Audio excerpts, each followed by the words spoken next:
د باینانس استعمال څنګه دی؟ په باینانس کې کرپټو کرنسي چې مونږ کوو د دغې په ذریعې سره مونږ پیسې ګټو. آیا دا جایز دی که ناجایز دی؟ دا آنلاین کاروبار دی. کرپټو کرنسي په دې باینانس کې کیږي. نو ډیر خلک ما ولیده چې باینانس استعمالوي او په باینانس په ذریعې سره دیو بیټ کوین جمع کوي او دغه بیټ کوین دا بیا دیو کرپټو کرنسي پې کوي، ریټ خیږي، کمیږي او په دې کې تاوان هم کیږي. آیا دا جایز دی که نه دی جایز؟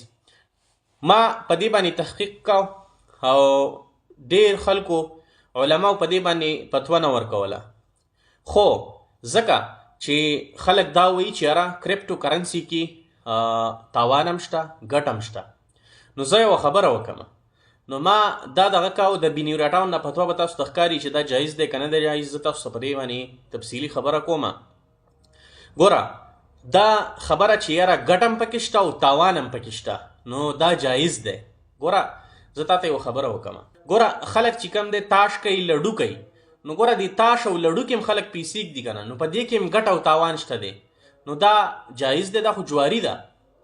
نو آیا ولې دا جایز شو؟ ځکه چې کله دا تاش او لډو یو سړی کوي، نو په دې کې هم سړی پیسې ږدي، یا به یې ګټې او یا به یې بیلې. نو دا حساب د باینانس هم دی، ته پکې پیسې ږدې، یا به یې ګټې یا به یې بیلې. ټیک شوه؟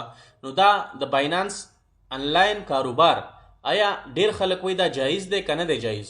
نو د بینیورا ټاون فتوا ده په دې باندې، او نور علما هم په دې باندې فتوا ورکړې ده چې د دې نه ځان ساتل پکار دي، ځکه شبهه ده د سود. او بله دا ده چې دا ښکاره باره خبره ده، ظاهره خبره ده چې دا جواري ده. ځکه که دې کې موږ تاسو پیسې جمع کړو نو دام کیدای شي، ځکه دې کې خو ستا قبضه نشته دی.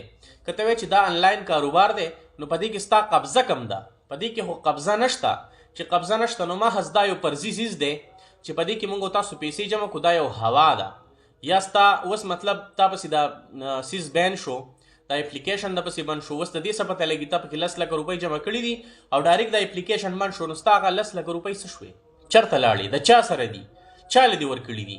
ته د دې مدعي تا ته معلوم دی، تا ته د دې مالک معلوم دی چې دا تا چا له ورکړي دي.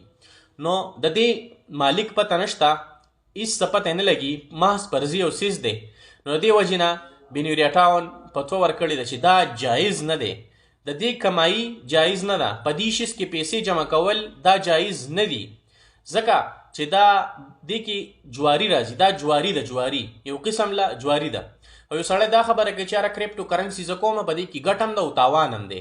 نو بیا چې ته په جوارۍ باندې دا روپۍ ږدې نو په دغه کې هم ګټه او تاوان دی. جواري چې ته کې تا پیسې کېښودې د چا سره، او دغه جواري مثلا تا په کرکټ کې روپۍ کېښودې، یا تا په لډو کې کېښودې، تاش کې دې کېښودې، بل څیز کې دې کېښودې، نو هغې کې خو دا هم راتلی شي چې ته یې وګټې، او دا هم پکې راتلی شي چې ته یې وبیلې، نو دا هم ګټه او تاوان شو. نو ته اوس څه وې چې دا جایز دی؟ نو دا جایز نه دی، دا خو جواري ده.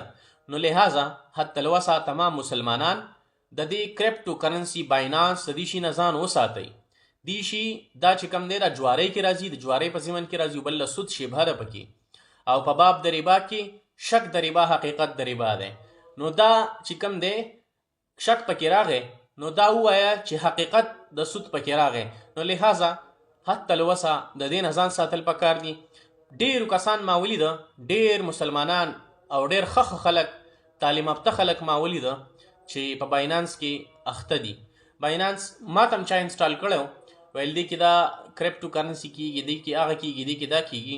خو ما تحقیق وکړو او د دې چې کوم دی زه په دې نتیجه ورسېدم چې دا څیز دا جایز نه دی. ما ته یو کس ویل چې ګټه او تاوان هم پکې کېږي.